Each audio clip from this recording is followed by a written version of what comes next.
Hey, welcome to Beyond Organic Wine. I am Adam Huss. Thanks so much for listening.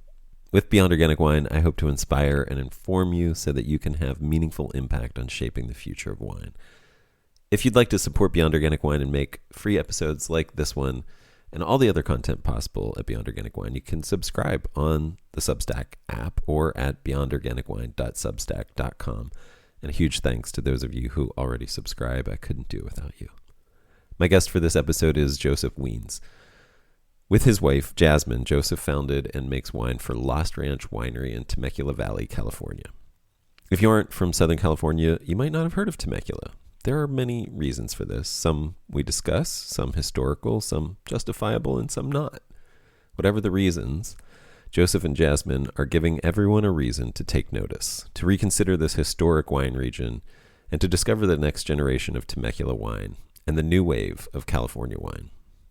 As a second-generation winemaker, Joseph was steeped in vineyard and cellar approaches that were considered to be best practices, but he didn't see his values represented in the status quo conventional approach and began planning Lost Ranch. He and Jasmine think ecologically and guide their farming and winemaking by regenerative organic values while practicing very low intervention yet non-dogmatic winemaking. The results are wines of outstanding quality that reflect the region beautifully and uniquely. Some highlights from this include how they use prickly pears in their winemaking to make a stunning wine called Les Cactus, how they incorporate a diversity of genetics in their vineyard, including Italian, Greek, and American genetics, to deal with the climatic and insect spread disease factors of their region, how they make wine by listening and letting the land and their community determine wine style, resulting in a very delicious and bee-friendly rosé in one case, how they make wine from 100-year-old grapes, some of which might be hybrids, misnamed as Mataro, how they use their sheep's wool to insulate their chicken mansion, and much more. Temecula Valley is a hot climate wine region that is one of California's oldest, with records of vineyards from the early 1800s. It is named for one of the original peoples who made it their home before the arrival of Europeans. Their name meant where the sun breaks through the white mist. Some of these original people still live there, and there are ancient grapevines growing on the nearby Pechanga Reservation. Temecula Valley is 22 miles from the Pacific Ocean, around 1,500 feet in elevation, and at the base of mountains that rise up to 11,000 feet. As the afternoon sun hits those mountains and heats them up, the valley gets cooled as ocean breeze gets pulled through the Rainbow Gap in the coastal hills.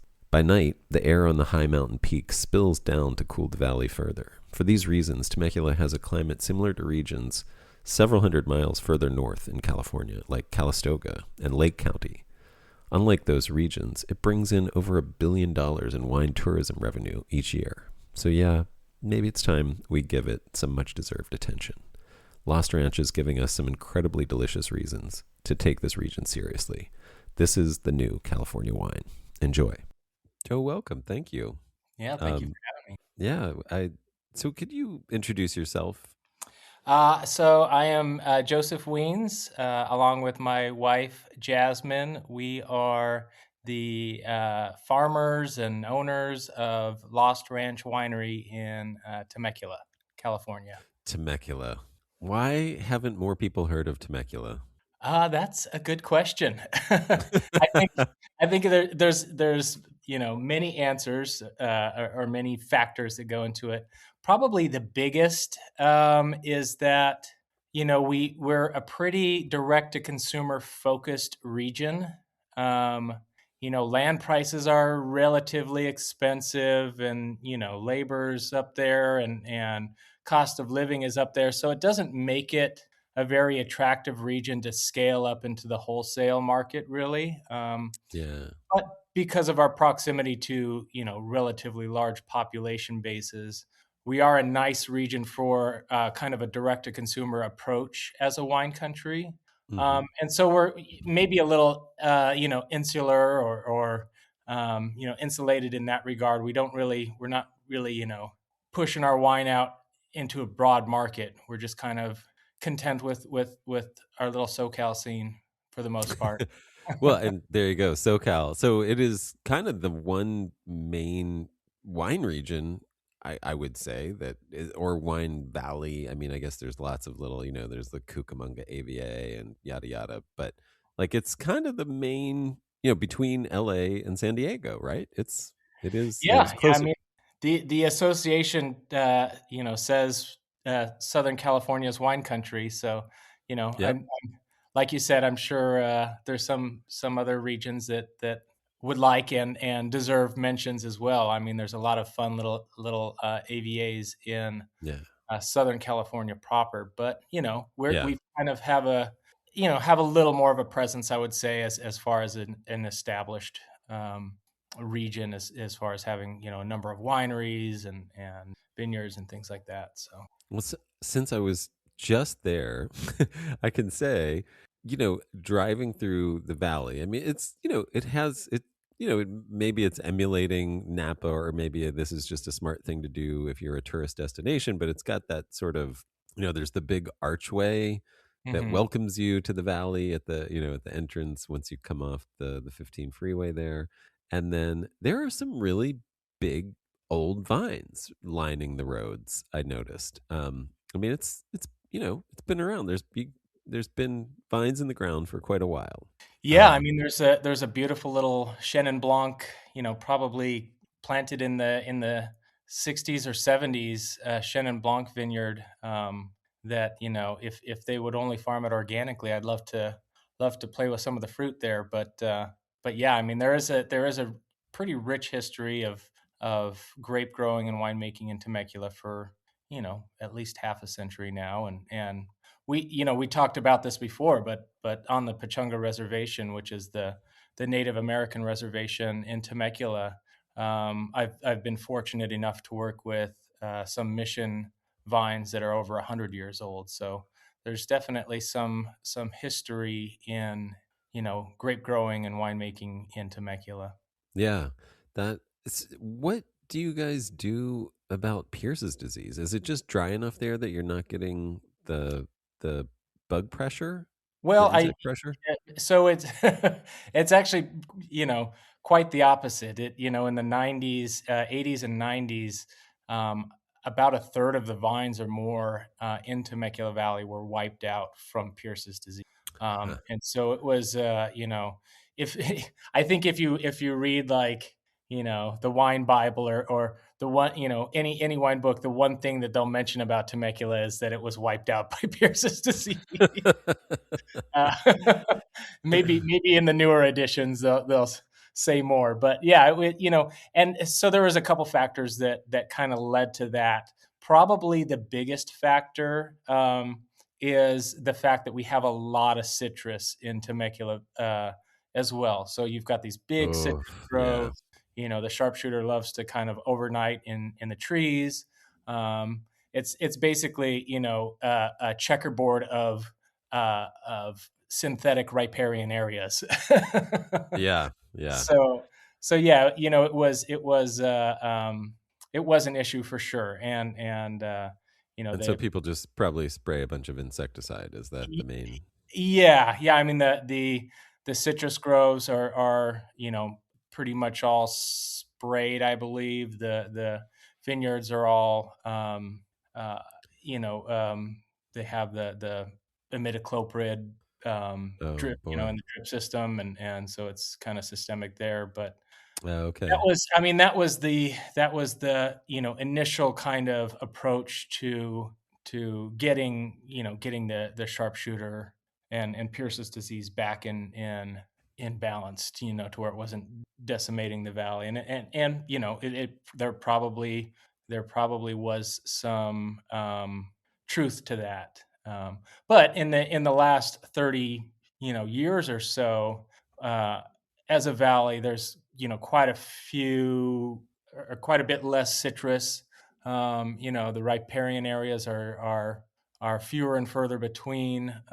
So that and just better vineyard management, better eyes on your vineyards, better traps, better alternative methods of dealing with potential issues with sharpshooters. So it's we've come a long way in the last 30 years, and it was frustrating for me. I've been growing grapes as part of my family for 20 years in Temecula Valley, and involved in the local viticulture, and it's been frustrating to have all of these talks and professionals that come in and talk about what to do about Pierce's and sharpshooter, and there's the one and only answer is neonicotinoids. So it's like, come Oh on, guys, God. we gotta we gotta think about a plan B here too. So Jesus. Yeah. um, and it was as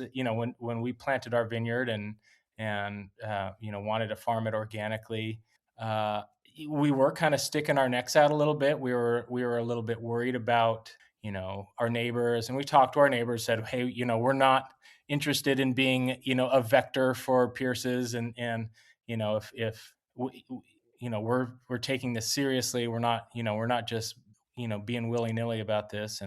And fortunately, since we planted our vineyard, we've connected with other local organic growers, quite a few actually, that have established vineyards and do just fine with organic controls. What are the organic controls that you use?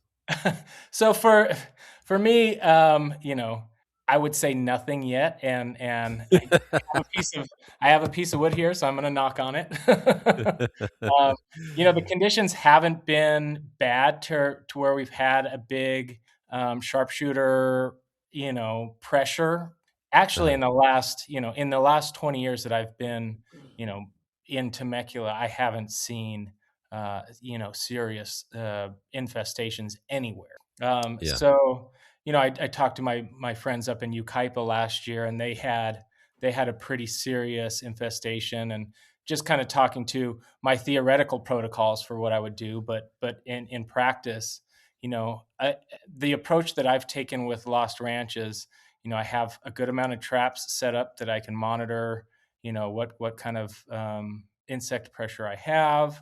I've got access to organic insecticides if I need to spray.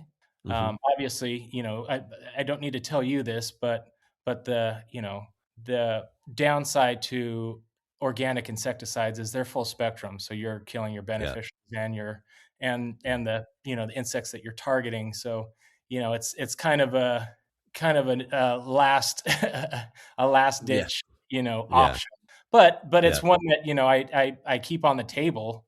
I think I mentioned this when you were out here, but so far I've been lucky to be no spray. But I'm not dogmatic about it. If the pressure rises to a level where I feel like I'm going to lose my vineyard, or it just gets out of hand, or I'm threatening my neighbors' vineyards, then yeah, I'll look at using some organic insecticides. But like Yeah. I said, knock on wood, I've been pretty good so far.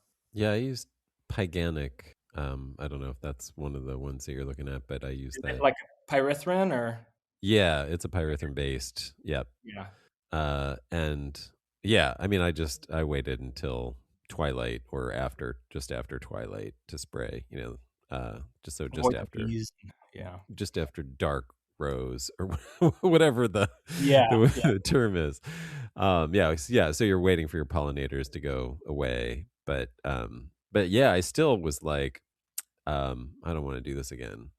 Like Yeah. it I felt, mean, yeah, it's necessary sometimes, and I'm not right, going to of fault course, yeah, anybody yeah, for right, what they choose to do, and ultimately the way that I have to balance it in my own thought is like the amount of resources and time that not only I've put into it, but my wife and the people that have helped us, and the amount of water and the amount of land that we're farming, and all of these inputs that we're trying to be very conscious about, but still you know have impact, and to just throw that all away by being dogmatic about not resorting to you know using a organic insecticide if I need to, right, or yeah. fungicide. Again, knock on wood, I've been pretty good, and we talked a little bit about what I was trying to do, or the thought I had about trying to limit the mildew pressure as well.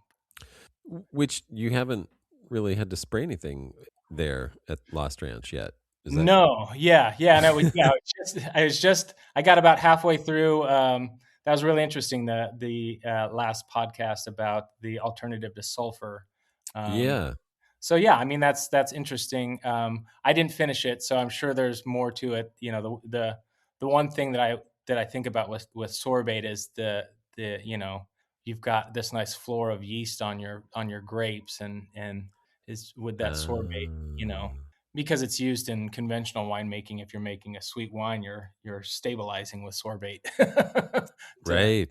to That's a create great point. yeast. I didn't even consider that. Oh, that's a But really you good know, point. you spray a bunch of lime sulfur and copper, and I'm sure that has a detrimental effect to the native flora too. So Yeah, yeah. No, I think any fungicide. I mean, that's the whole point of using less because, like, you're using a fungicide when you're trying to cultivate fungi. Essentially, exactly, you want yeah, oil fungi, you want, fermentation fungi. You just don't want specific fungi. And so, yeah, I mean, considering.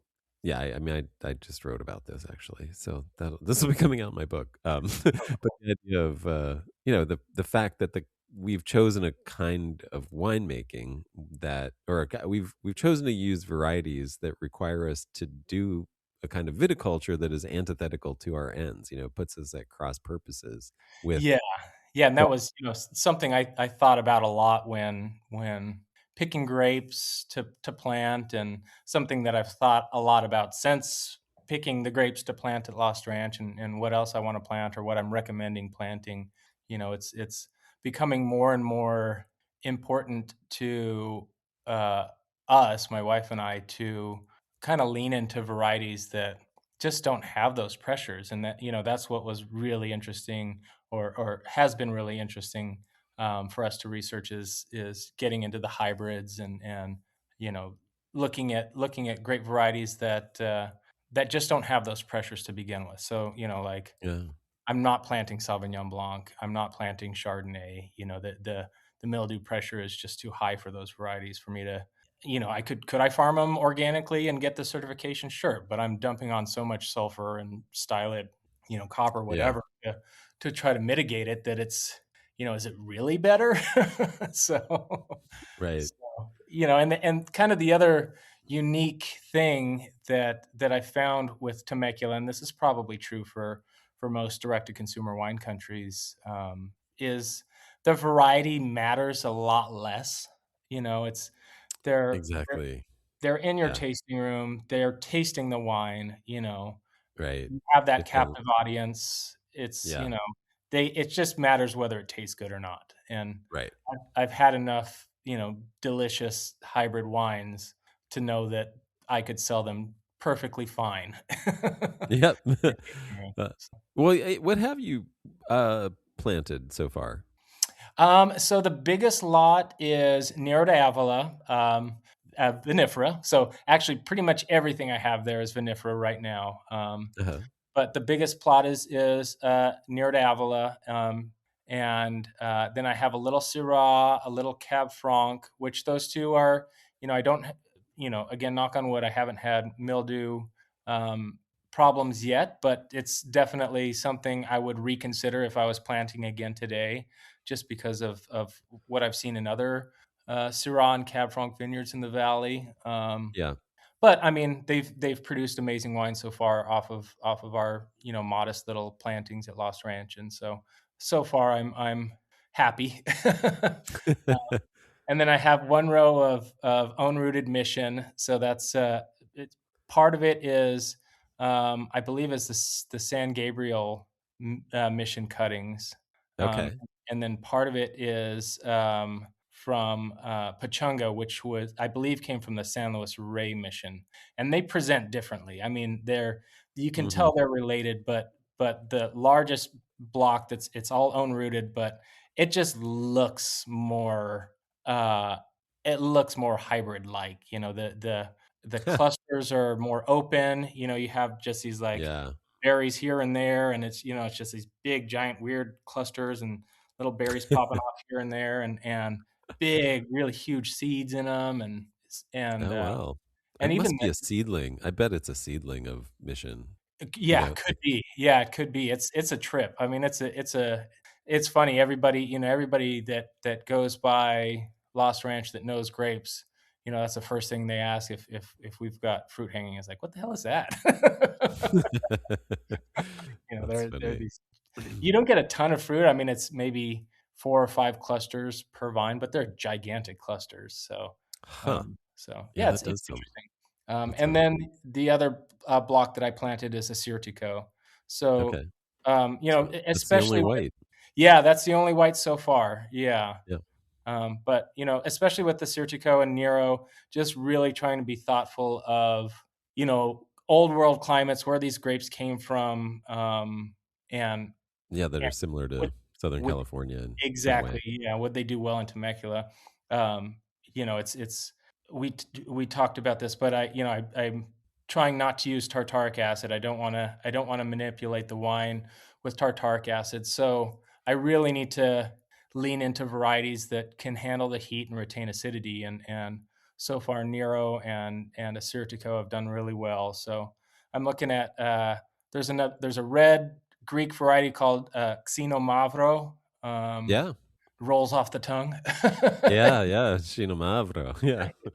And then, Moscafilero, which is like a, pink tinted grape. But Beautiful. I mean, they're both amazing. The Moscafilero is has got a ton more aromatics. I've noticed, compared to the Assyrtiko, so that could be fun to play with. And then, you know, the Xenomavro has got great acidity. So, those are other varieties I'm looking at. But in addition to that, we've talked about quite a few hybrid varieties that just retain ripping acidity, which is obviously Yeah.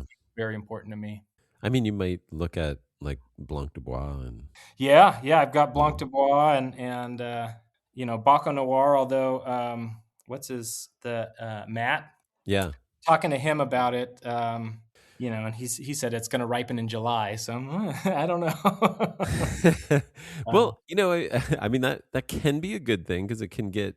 I mean, it depends on what you're trying to do, but yeah, yeah. I mean, I can see it both ways because if I can spread out my harvest and turn my tanks more, then mhm, why mhm. not? And even if I pick it early for a rosé, then that's fine too. So Yeah. I mean, my only thing would be, I mean, yeah, I would just be thinking about things with the Pierce's resistance, but you might look at Viard Blanc or Viard Noir.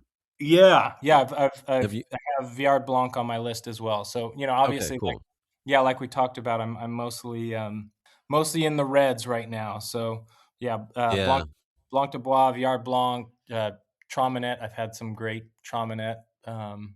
Probably not Pierce's resistant. No, no. And Blue Blanc, obviously is that's the one of the Andy Walker clones, Yeah, which kind of presents as a Sauvignon Blanc a little bit. right. So yeah, I'll plant some They, of that. I have a little Passante Noir out there already. oh, Um, that's right. Yeah, I thought you had something, right. Just a little bit of that so far. yeah, yeah, one row, but yeah, Okay. I was able to get some plants. So yeah, How's I it mean, done for you so far? it cranks. I mean, it's like It's it's comical the amount of fruit that it puts out and how long the canes are. All right. It's pretty wild, but yeah, and it ripens super early too. Well, It's I it's mean, I'll have to send you a picture of this Vitis arizonica that somebody sent me from a canyon somewhere between here and Arizona, um, and it might explain some of that vigor. I mean, the yeah, whole canyon is covered with vine, like it's like yeah, an entire, it's like yeah, I mean, green, just a yeah. green canyon. And the whole west side of the Temecula AVA, I kind of think of it like a mini Paso. So you've got your west side that's considerably cooler, more temperate, definitely more ocean influence. So we're talking maybe 15 miles from the coast. Maybe a little more mildew pressure, but just a lot cooler, a lot more verdant. And then on the east side, similar to Paso, is a little more arid and rugged, more chaparral and kind of those aromatic desert weeds like sage and doveweed and stuff that grow out there. So it's pretty interesting. Mm. But on the west side, on the wet side, there's tons of native grapevines just clogging up every riparian area you can see. And I just love driving out there and pulling over and looking at the different leaves and trying to figure out is it Jordana or Californica or what it is. And Yeah, I what are you love finding? I think I found a little bit of both. There's Oh, one okay. that's yeah, there's one that's got and I don't know what it is. It's uh, round, super round leaf. Okay. So Interesting. yeah, is it muscadine that's like rotundifolia or Yeah. yeah. So I mean I'd that be shocked if that was here, but I mean, yeah yeah. I mean, somebody me could have too. brought it for The, the sure. the first thing I thought of is like, okay, well, it's this big round leaf, but it's I don't know anything about muscadine, so I could be way off base there. But it was an outlier for sure. But yeah, I mean, I'd love to kind of propagate some and see if I can make a little wine. Most of what I found is more or less non-fruiting. Oh, I was No. gonna ask, have you been able to like, yeah, find any do any selections that have nice big clusters or anything? No, pretty much everything I found is 80% seed and just like gnarly acidity and maybe at most 10 bricks. Well, I It mean, at least you're getting grapes. I mean, that's a start. Yeah, I yeah, mean, I remember listening to a podcast saying that there's no native grapevine south of LA, and I was like, "Wait a minute." no, really? Who Yeah, said that? That's I weird. don't know. It wasn't you. It was somebody else. Yeah, yeah. It was another No, I've talked to too many people who have in San Diego who Yeah. find Jordiana in the riparian areas and Yeah, I whatnot. mean, I'd love to and I know Dave with Yeah, the cider. angry, raging cider. What is Yeah, it? yeah, Is it raging? It is yeah, raging. yeah. Yeah. Uh, yeah, and he's like he geeks So out on this neat. stuff too. So him and I will, Yeah. every time we find some cool native grapevine, we text each other and like, oh, what do you think? Um, but yeah, I'd love to play with it. There's the local Native American tribe, from what I understand, didn't really make any wine. They were, using the grapes for food or jam or whatever. But the tribe just to the north of us was actually making wine with it. So I thought, oh man, that would be a lot of fun to just see if I could Really? make something, actually ferment something out of this and you know, just kind of Yeah. just to see, Yeah. Yeah, yeah. Well, I mean, if you cross it with something there, Narodavla or something like that, it doesn't take many, maybe 2 generations, 3 generations till you have something juicy and you get all the that fruity, juicy quality characters of whatever you cross it with. And as long as you keep selecting for that, you'll get to that pretty quickly within, a few years. Yeah, Sounds like yeah. you're going to be there for a while, right? Yeah, yeah. I mean, step one is get our winery and tasting room open, and then I definitely get to experiment and play a little bit, but looking forward to doing more of that in the future. Yeah. I mean, I know we've been talking about it. I know we've said it's Southern California, but how hot does it get? Like It what's gets the climate like? so it's I have, like I was saying, I was looking at Santorini and Etna with Assyrtiko and Nero, and so I have all these different wine regions on my phone, and kind of comparing, contrasting. um, we're pretty close to Calistoga, Lake County, as far as our kind of heat spells and overall kind of late summer heat. So we're not, people think that Temecula is this, oh, it's way too hot to grow grapes, but in reality, we're pretty temperate.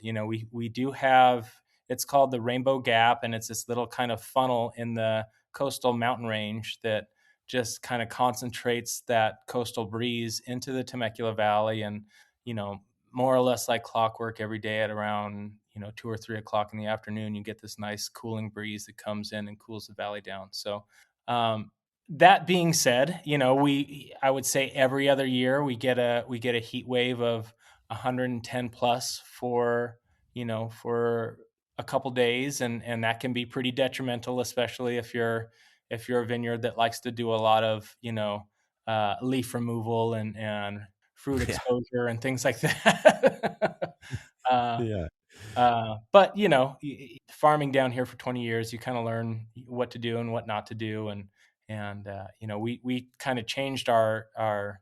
This is, I don't know, maybe 6 or 7 years ago. Really started thinking about changing our row orientation, to really kind of keep that in mind as well. And it also works out, and this is true with Lost Ranch, is that the row orientation works out to take the most advantage of that coastal breeze, which kind of aerates the vineyard and Gotcha. keeps the mildew pressure down. But in the same vein, it keeps, in that really hot afternoon sun, the exposure is more or less over the canopy. So Right. you're not hitting one side of the. So I mean, it's if you're really thoughtful about row orientation, you can kind of keep the fruiting zone protected so that you're less, less worried about those crazy heat waves. Got it. Now, can you like how did you get your start? Like what's your history with wine there? So I'm a second generation winemaker. Right. It's a little cliche. Yeah, my dad, he made wine in college at Cal Poly, and was in kind of food manufacturing uh, growing up. So I never need to eat another Del Monte peach in my life. But he was always kind of interested in farming and winemaking, and so about 30 years ago, we planted a vineyard in Lodi. That's where I grew up, and kind of basically everywhere between Lodi and Napa. Um, Oh. and planted a little vineyard, and his initial hope was to just sell the grapes, and realized quickly that there wasn't a big market for 2 tons of this and 3 tons of that. So Mm. just started making wine, and that turned into a little, super small little winery in Lodi. It was actually this really cool place. It was called Vino Piazza. It was in Lockford, and it used to be a huge winery that had these giant, like, I don't know, maybe 20 or 25 by 25 concrete vats. And Mm. this guy took that winery and cut big doors into these concrete vats and turned them all into like little mini winery tasting rooms. And we kind of had a collective, and we shared equipment, and it was a really fun concept. And that's kind of where we got going. But one thing about Lodi is good amount of wine, good amount of wineries, and not a great amount of people. Yeah. So yeah, so the rest of the family all lived in SoCal, and they kind of convinced my dad to come down, and I came down with him. So yeah, just he they opened a winery, and took over winemaking at that winery about 15 years ago. It's a conventional winery, and well regarded in the valley, but just wasn't really, the wine style wasn't really my wife and I's passion. We've always been, way more interested in organics, and the idea of really being respectful to the land and also to the winemaking process. It kind of went hand in hand. So we had the opportunity, gosh, 6 years ago now, to get a little bit of land, and kind of get the ball rolling on this project. Fantastic. Yeah. It's and what are your describe some of your wines? Because you're not just I mean the estate is maturing and you haven't planted the whole thing out yet anyway. So you're buying some grapes and how where are you buying from and what kind of wines are you making? Yeah, so let's start on the vineyard side. It's like I said, we felt a little exposed being an organic farmer in an area that wasn't really that progressive with organics, and but we were able to find some other local organic growers. The biggest one would be Lucin. It's a Lucin family vineyard. They're in the Duluth, so they're on the or I'm sorry, the west side, the cooler side. It's a southern facing slope of a plateau, um, volcanic soils. It's this beautiful 25-acre vineyard that's been Hmm. farmed organically for 12 years, organic certified, and they the respect they have for the land, and the thought that they put into farming is been it's been great for me to watch and learn from and see and kind of bounce ideas back and forth. So getting some fruit from them. We're getting some fruit from uh, my buddy Dom and Red with Galliano up in Cucamonga. So yeah, Yeah. they, fortunate to be able to work with some of these sites. So again, organic That vineyards, but super yeah. old vine. And yeah, I mean, we were just talking about yours in that my wife and I enjoyed the last of last night, but that Lopez Vineyard is such a trippy site and cool to do our part in trying to keep it preserved, in this Yeah. sea of development to have this really cool old vine vineyard just struggling and growing and making these grapes year after year. So it's been really Yeah. fun to And work I with that. mean, dry farmed, and I mean, Yeah. basically, I don't know that they spray it much unless it's a wet year. I mean, Yeah, they I don't yeah, I mean, in talking to Dom, he's like, "Yeah, we'll prune it. I might, disc down the weeds. It's really sandy there. They get a lot of yeah. Russian thistle." Yeah, So he's they like, just drive "Yeah, through really fast with a tractor to keep it yeah, yeah, looking neat for the town, basically. yeah." So yeah, I mean, it's very low input, those vineyards, and they just, they've, uh, they've made it through thick and thin. So it's really Yeah, it's cool. So that kinda vineyard, nice. there's the Galliano Home Ranch. We've gotten to work with the Mataro, and then the Hofer Ranch Grenache has been a lot of fun to work with. No, I loved what you said about the Mataro, which, should be Mourvedre, or Yeah. Mourvedre, however you say it, and yet you said it's a Tenturier. Mhm. So, somewhere in the history Yeah. of growing that grape, something went wonky, but, Yeah, we'll just yeah, we'll just call it Mataro. yeah, so they have another block of Alicante Boucher, which is, it's and I would defer to the Herman York guys. They're much more familiar with this vineyard than I am, but or even Dom or Red. Um, but that block is different. So I think it's another Teinturier variety. There Okay. was another old one that was planted back then. But I I I asked Dom, what do you call it? And he says Mataro, and that's what my dad called it, and that's what his dad called it, and that's what we call it. So that's what I call it. uh, I and it's wonder, keep going, sorry.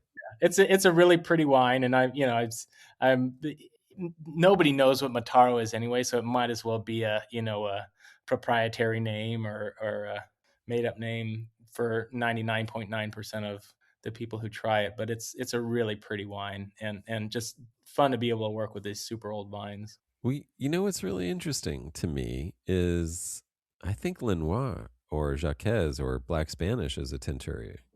And Yeah, that yeah, it could be. Yeah, could be Black Spanish. That name sounds familiar.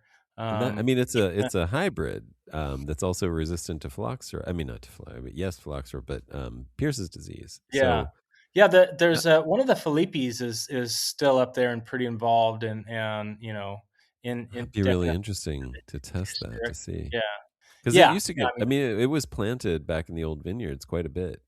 Yeah, I mean, it yeah. was much So more popular. yeah, Um, and so it doesn't to me it doesn't really matter what it is. I mean, it's a pretty wine, and that's all I care about. So yeah, yeah, it no, would that's what be I it would mean. be cool to I got to to see taste that that, from right? the UC Davis. Yeah, yeah. That one Yeah, had the that little was sheep guy nice. on Yeah, it. that was quite nice. Yeah.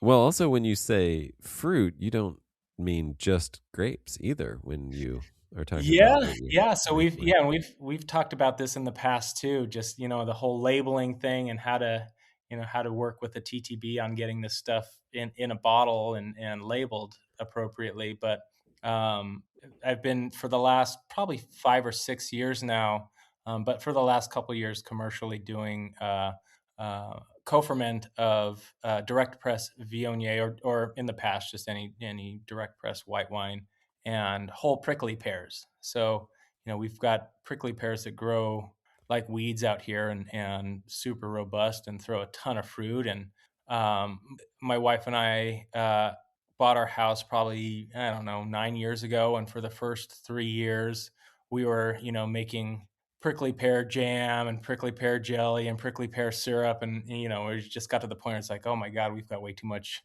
prickly pear product.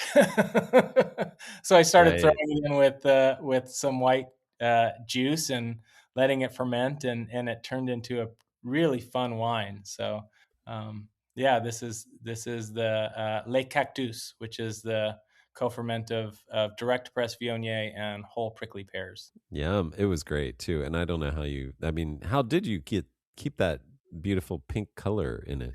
Yeah, so we did this blend last year too, and I would say, maybe 4 out of the last 6 years, or there's been a few years anyway where the color's fallen out. And I have a couple theories. One of them, in the 24 vintage, I was afraid that the prickly pears were ripening too early, and so about half of them I had harvested and put in a chest freezer for a couple weeks, and I thought maybe that had done something detrimental to the color compound.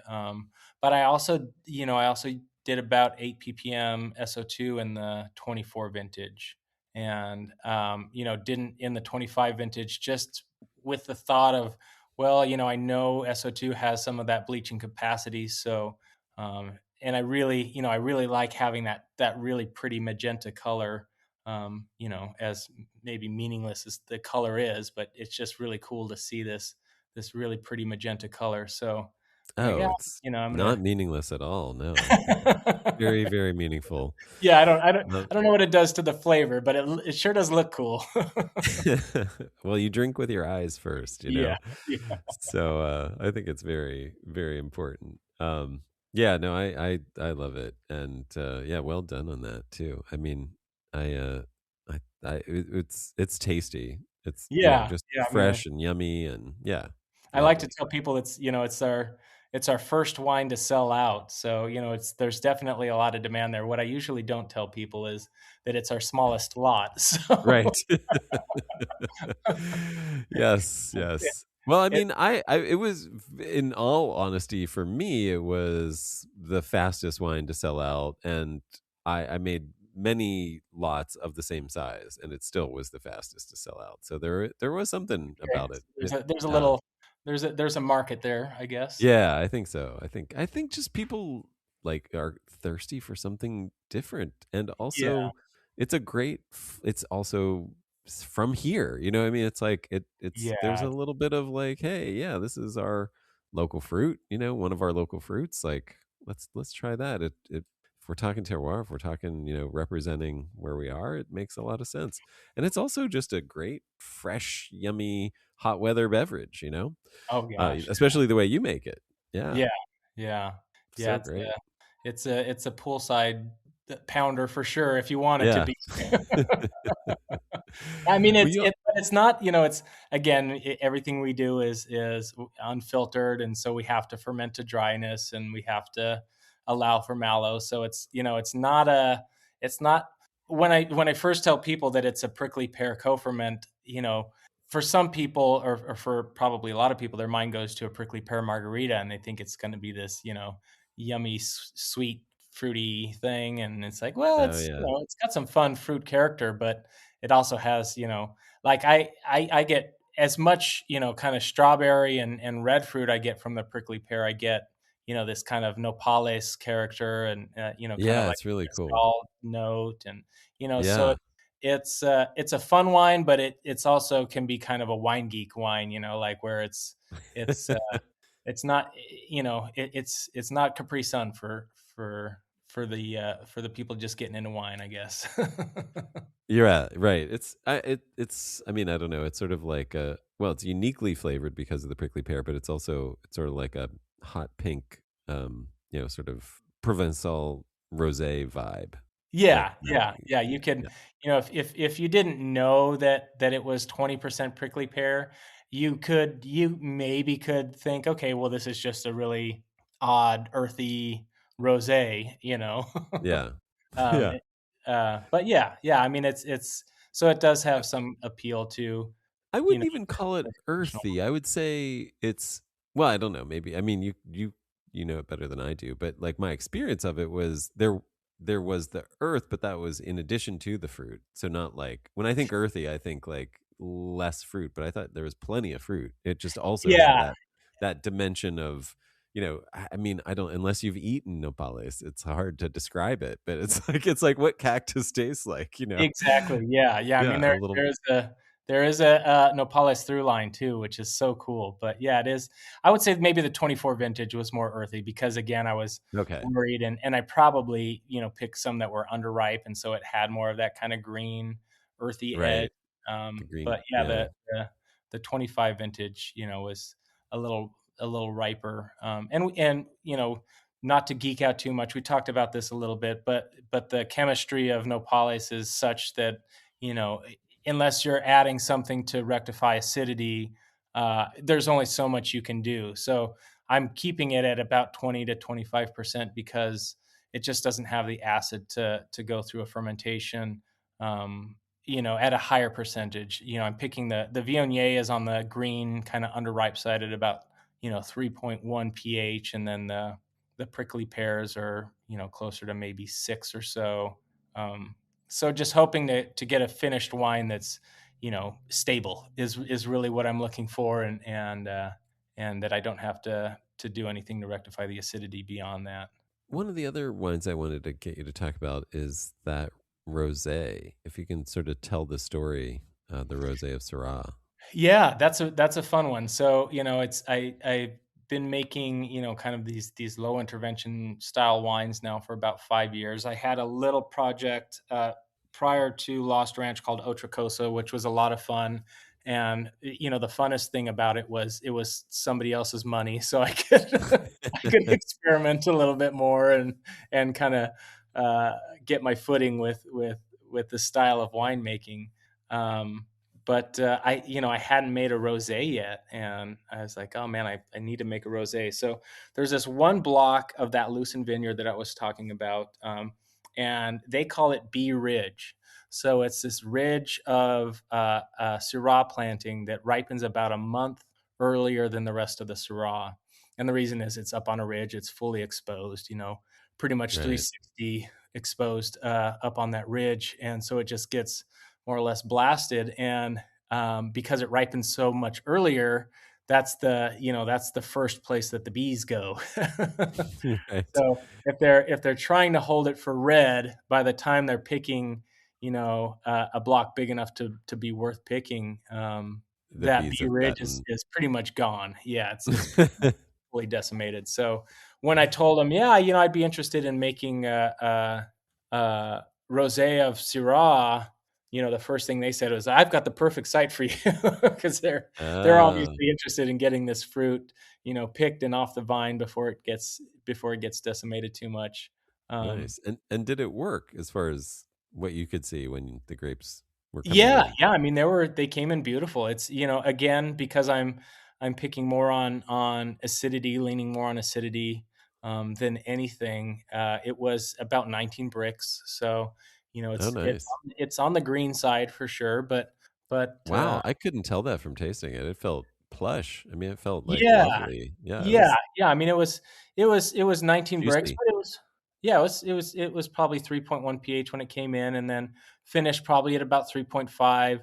It was full mallow, so you get, kind of the strawberry yogurt character, which Yeah, is yeah. pretty fun. But it is a pretty lean, clean, rosé. It's not like Yeah, a no, it's fantastic. Yeah, yeah, no, yeah, I was really happy with it. It was a fun first experiment with doing a rosé. So for me, it's like, when people talk about natural wine or whatever, whatever that ethos is that people talk about, so often I think I mean, obviously you make a wine style that could be maybe described that way. I'm sure, I don't, you can say that for yourself. I'm not going to speak for you, but, um, the emphasis is to me when you look at something like that, when you see this choice out in the vineyard of like, oh, like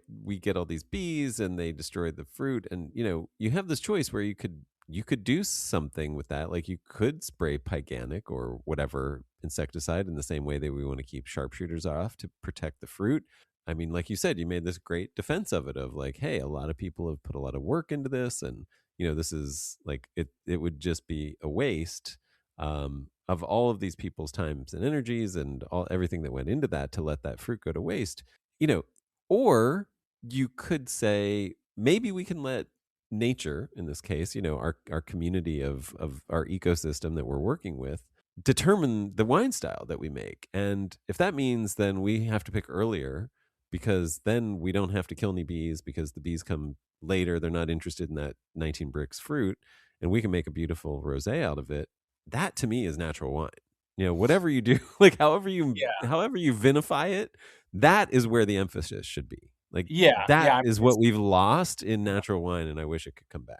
yeah, and it's there. The farmers out there, the Lucens are super thoughtful about that. I mean, they're Yeah, that's great. yeah, just even talking to them about birds, it's we've got some the starlings out here and some finches that can come in and do some damage with ripening, and most people just see them as a scourge, and they you go out there and talk to them and they're like, yeah, 11 months out of the year they're a huge benefit. They're eating insects, they're helping the vineyard out, and yeah, there's this Right. 1 month where we need to kind of do what we can to mitigate loss. But they don't net. They're not out there netting the vines. They just kind of accept that as part of the balance. And I think that approach is is admirable. And it's something that I have thought a lot about with farming as well. As like, I had kind of came up in the conventional winemaking world, and the idea of you have to add X to make this happen, and you have to add this to make that happen, and you better add this or this will happen, and you're basically coloring by numbers, and just doing these recipes, and this because this is how it's done, and this is what the reps say, and this is how you do it. And then when I first started trying to peel all that back, I was really surprised that he didn't really have to do any of it. Like Yeah. if you're bringing in really good fruit and really thoughtful about the numbers, the ripeness and the chemistry of the fruit that you're bringing in, you don't have to do all that stuff. So kind Yeah. of segueing that into farming is like, rather than having this approach of you have a spray schedule, and you have even if it's an organic spray schedule, you have this, you have that, you have this recipe book of things that you need to be doing. I much prefer the approach of just being present, being out there, and if I do have an issue and I do need to spray, it's probably going to be with a backpack sprayer, and I'm just spot spraying sections where I see a problem. I'm Yeah. not getting a big spray rig and just nuking the whole vineyard 3 times a year. So um, Yeah.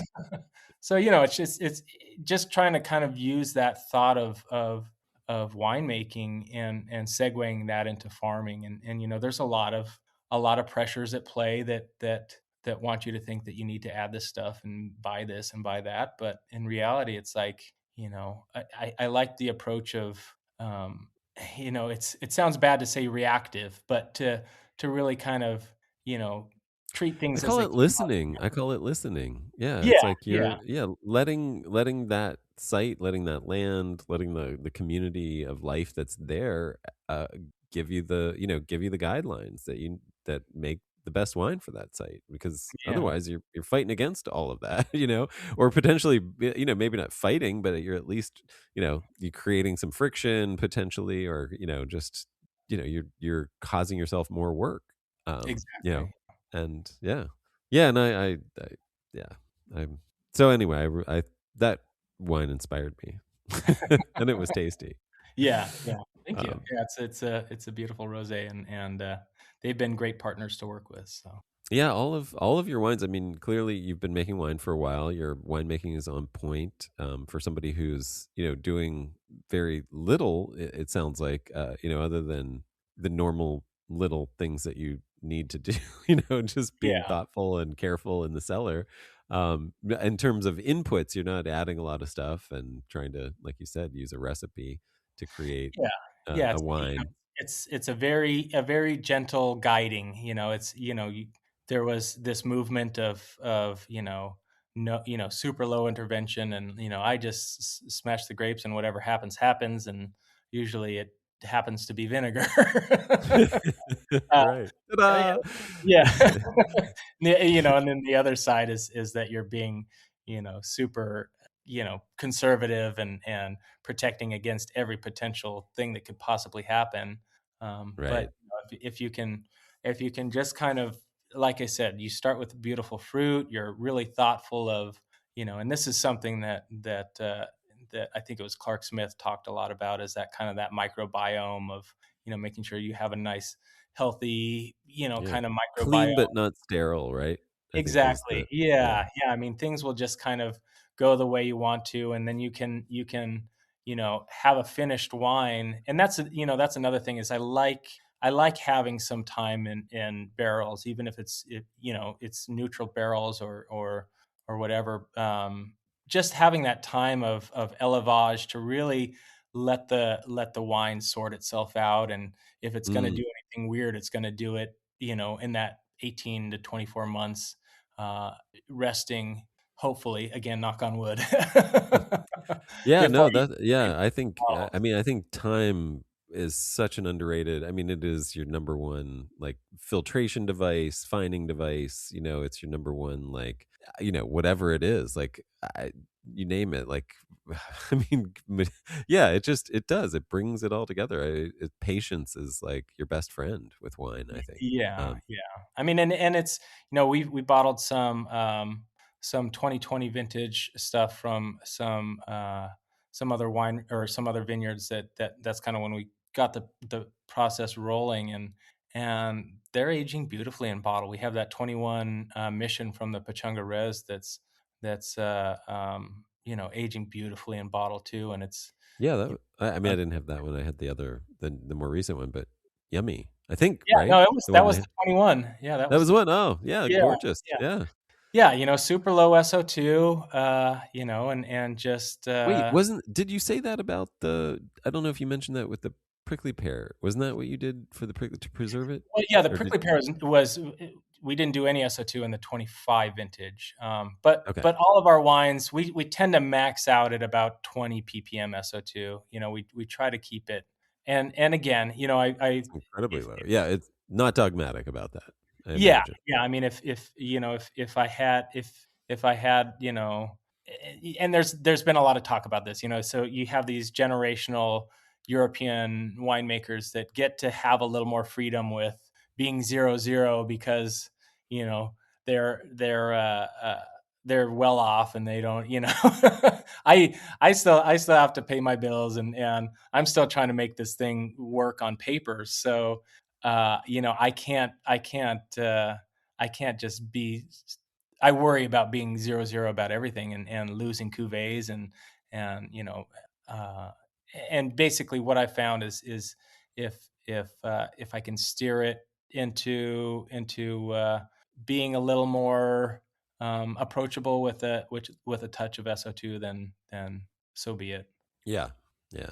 I mean, you're starting with, Pied de Couves for most of your ferments or So yeah, I usually start the first few with a Pied de Couve, and that's just, again, I'm not reinventing the wheel here. This is something that a lot of people do. But yeah, you're just doing your fruit samples out in the vineyard. Once you start getting close to the pick date, you can start saving those fruit samples, and doing some fermentations in buckets, and then kind of selecting for a nice healthy fermentation, and then using that as a pitch for the fruit when you finally bring it in. Um, right. Yeah. but what I found is, you do that, and you might not even need to. I do that for the first couple, and And then by the time I'm done with the first few, my picking bins are probably plenty populated, and everything, that little microbiome is plenty populated, and I'm not worried about it. I will say though that I do, if I'm doing, so I do a lot of, just manual punch downs, or kind of work with my hands in half-ton macro bins. And if I'm noticing, maybe the cap is in one bin is just not rising like the other ones, or I'm getting a little, ethyl acetate in a bin, I'll probably find a bin in my little, 6 or 7 that is really happy, and I'll probably pull a cup or so off and just sprinkle it over the least happy bin. Right, right. Punch that in, and then the next day it's happy too. Oh, So that's great. yeah. Yeah, I That's mean, great. the hope, especially for what I'm trying to do here, is uh, make it feasible, make it something that I can, raise my family, and my wife and I can, you know, pay our bills, but more so just have a proof of concept that you can farm this way and make wine this way, and there's a market for it, and that we can encourage others, especially in our little valley, to think about, you know this approach. And we've had we don't have a tasting room yet, but we do have early indications. We've got a lot of interest. We're in a lot of really fun restaurants and natural wine bars and stuff in San Diego. That's pretty much our market reach so far. My wife was out doing deliveries today, so but yeah, with just my wife and I and our 2 little kids, we're stretched pretty thin. So, but we've had good reviews so far, and I think, once we get this tasting room open, um, I think it'll be a great thing for the valley. It'll complement everything else that's in the valley. It'll give you know, people that might not have thought to come to Temecula a reason to come to Temecula, and get exposed to not just our winery but other places too, and it should be mutually beneficial. So Yeah, I mean, for a long time there really, I mean, it was hard to find. I mean, there was like you could count on one finger the number of people who were doing organic viticulture. I mean, it wasn't the kind of place that I wanted to visit. I'll put it that way. yeah. For my values, it just seemed more like, yeah, and so anyway, I'm glad you're there. I won't like say negative stuff about what was going Yeah, on, but yeah, no, yeah, there and there's and a lot's people. changing. Yeah, there's Yeah, still lots of good stuff happening.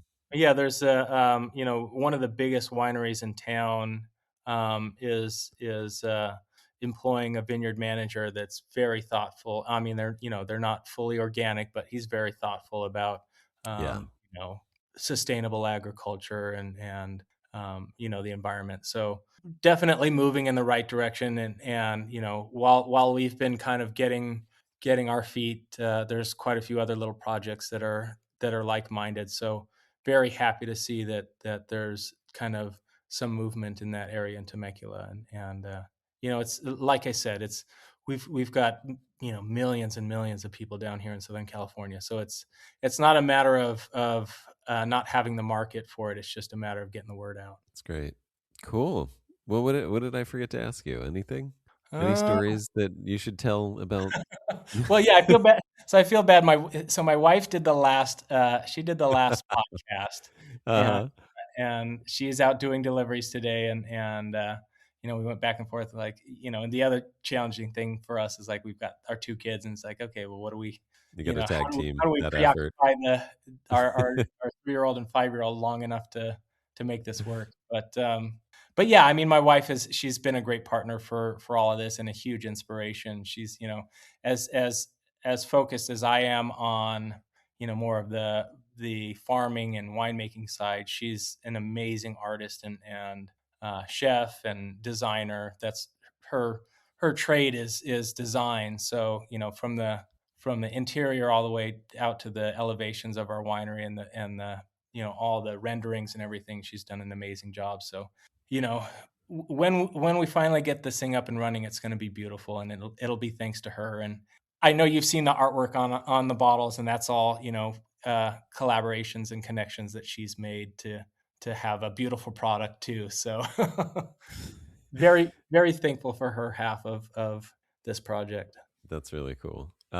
Yeah, I mean, in some ways, like, well, no, I mean, we'll talk to her next time for sure. Yeah, yeah. We forgot to mention your sheep and your chickens. Oh, That yeah.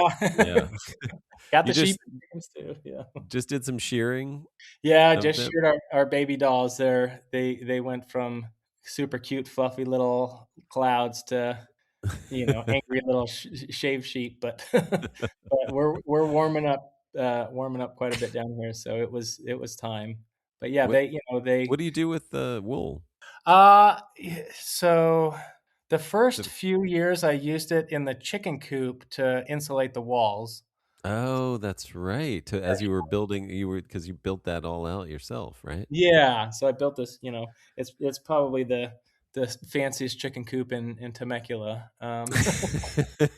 But yeah, just had a lot of fun with that and used the wool for insulation. And then last year, one of my buddies down at a little natural wine bar in San Diego, his girlfriend does what are they, making yarn, Oh, spinning okay. spinning wool, I Yeah. guess. Yeah, she's Yeah. really Yeah. into that. So I lugged a couple giant bags down into the wine bar for Oh, him to take. nice. Uh, but yeah, we've got a bag of yarn. I mean, eventually, I'd love to hook up with a local, artisan that can make us. We're probably a little too warm for scarves and beanies. Sweaters. I don't know. Maybe beanies. We could probably. There's a couple months out of the year where beanies Yeah. works. It'd be fun to Yeah. to make something out of all this wool that we have. Well, you can compost it too, I hear. Makes a good Yeah, mulch. yeah. I So, mean, some of it just naturally blows around in the wind, and right. It's already out you'll there. see it in the prickly pears and all over the place. Nice. Um, well, thanks. Did I miss anything else? No, I think we covered it. Yeah, I mean, we're like I said, we're still working on building out the tasting room, but we have our wine at a bunch of cool spots. We're going to be at Natural Coast up in Santa Barbara next month, so really excited about that. And then we'll be at, I think there's the Good Boy and Friends in LA in June. We'll pour at that as well. So just trying to get our name out there and get the word out, and we're in a bunch of cool restaurants. But yeah, it's and available for sale on our website too. Yeah. What Lost Ranch wine LostRanchWinery.com. Yeah. winery. Okay. Yeah, I Cool. mean, we're getting to the point now where the build out is coming, and we're, if this thing is going to work, we gotta move some wine. So